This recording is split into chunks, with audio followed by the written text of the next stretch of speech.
Sa uling nga balita lokal, ginbisita ni Police Brigadier General Randall Tuanyo, Acting Regional Director sa Police Regional Office 6, ang pila ka mga police station sa Capiz, especially mana diri sa Roas City.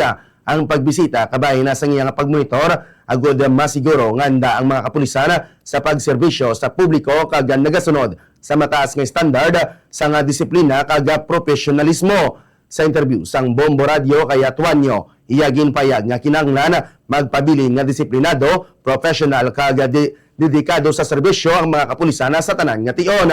Ginahatagan man sini sang importansya ang pagpasangkad sang moral sa mga pulis kag paghatag sang dekalidad nga serbisyos publiko sa komunidad. Isa sa mga highlight sang iyang pagbisita ang mga talk to tema sessions kung sa diin direkta siya nga nagapakig-istorya sa mga katapo sang kapulisan kag ginpabutyag sini ang importansya sang responsibilidad sang kada pulis sa pagmentenara sang kalinong kag katawaya sang komunidad kag pagpreserbar sang integridad sang organisasyon.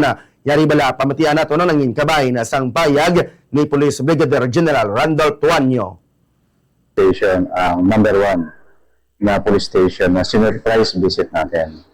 Ang sinasabi ko nga po, ina-assess, ino-audit natin yung performances ng lahat ng commander natin. Ang sabi ko nga po, nung pag-assume natin dito, na ang lahat ng mga commander natin, back to zero lahat sila pagdating sa performance. Meaning, kung very good sila, kung underperforming sila ng mga nakaraang panahon, ito po ay ang counting natin magsisimula noong May 22nd. Tingnan natin yung kung ano yung performance nila.